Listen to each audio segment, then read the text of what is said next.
Allez, c'est parti. Vous savez, il y a des produits comme ça qui débarquent sur le marché et tout de suite, tout le monde en parle. Eh bien, c'est pile le cas du Rockrider EC Active 900 de Decathlon, un vélo à assistance électrique qui est en train de bien bousculer les choses. Et ce n'est pas rien, hein. Dès sa sortie, les spécialistes l'ont placé tout en haut. Notre source du jour le dit noir sur blanc, il est carrément dans le top 3 des meilleurs vélos électriques actuels. C'est une affirmation plutôt audacieuse, et forcément, ça interpelle.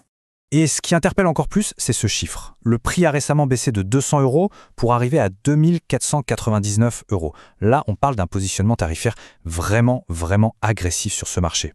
Du coup, la grande question qu'on va se poser tout au long de cette analyse est assez simple. Est-ce qu'on peut vraiment avoir un vélo électrique qui coche toutes les cases du haut de gamme, mais sous cette fameuse barre psychologique des 2500 €? C'est ce qu'on va décortiquer ensemble. Première étape, est-ce que cette offre n'est pas un peu trop belle pour être vraie? On va aller voir ce que ce vélo a vraiment dans le ventre pour comprendre cet engouement. Alors, le EACV 900, qu'est-ce que c'est exactement? C'est ce qu'on appelle un VTC, un vélo tout-chemin. L'idée, c'est d'avoir une machine super polyvalente qui peut nous emmener au bureau toute la semaine et qui est prête pour une balade en forêt le week-end. Bon, assez parlé de fiches techniques, parlons de l'expérience, du ressenti. Parce qu'un vélo, avant tout, ça se vit. Et pour ça, rien de mieux qu'une petite anecdote du terrain pour comprendre ce qui le rend si spécial. L'auteur du test raconte son trajet sur ce qu'on appelle un faux plat montant. Vous savez, cette côte un peu vicieuse qui n'a l'air de rien mais qui vous casse les jambes. Eh bien, avec le Rockrider en mode boost, la sensation est juste bluffante. Ce n'est pas comme être poussé par une mobilette. Non, c'est comme si, d'un coup, on avait les jambes d'un cycliste du Tour de France. L'assistance est douce, naturelle, on a vraiment l'impression que la puissance vient de nous. Et le secret derrière cette magie, c'est cette petite chose, le capteur de couple. Pour faire simple, au lieu de juste voir si on pédale ou non, il mesure la force qu'on met sur les pédales. On appuie fort, le moteur aide fort. On pédale tranquillement, il aide tranquillement. C'est ça qui rend l'assistance si incroyablement intuitive et agréable. On va parler du design maintenant, parce qu'il faut être honnête, Decathlon a longtemps traîné une image de vélo de grande surface, pratique mais pas très sexy. Et bien avec ce modèle, on change complètement de catégorie.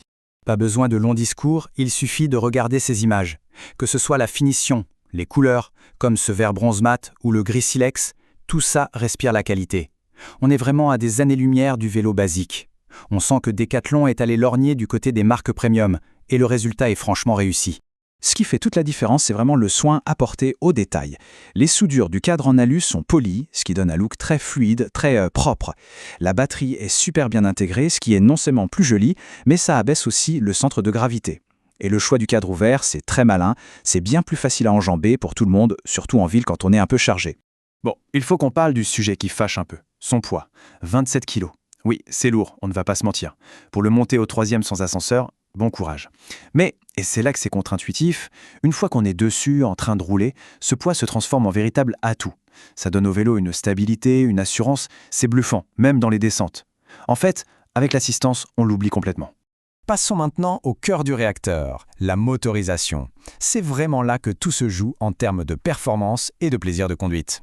On entend toujours parler des 250 watts de puissance nominale, c'est la limite légale. Alors à quoi ça sert de parler de 1000 watts en pic? Qu'est-ce que ça change dans la vraie vie? La meilleure façon de le comprendre, c'est de s'imaginer la situation. On est arrêté à un feu rouge en bas d'une belle montée. Le feu passe au vert. Pour démarrer vite, sans zigzaguer et s'insérer dans le trafic en toute sécurité, il faut un petit coup de boost. C'est là, précisément, que les 1000 watts en pic interviennent pour donner l'impulsion nécessaire. C'est un vrai plus pour la sécurité et le confort. L'autonomie, bien sûr, c'est le nerf de la guerre. Sur le papier, Decathlon annonce jusqu'à 130 km. En conditions réelles, avec des côtes, un peu de bagages, le testeur a atteint entre 65 et 75 km. Et franchement, c'est déjà un excellent score.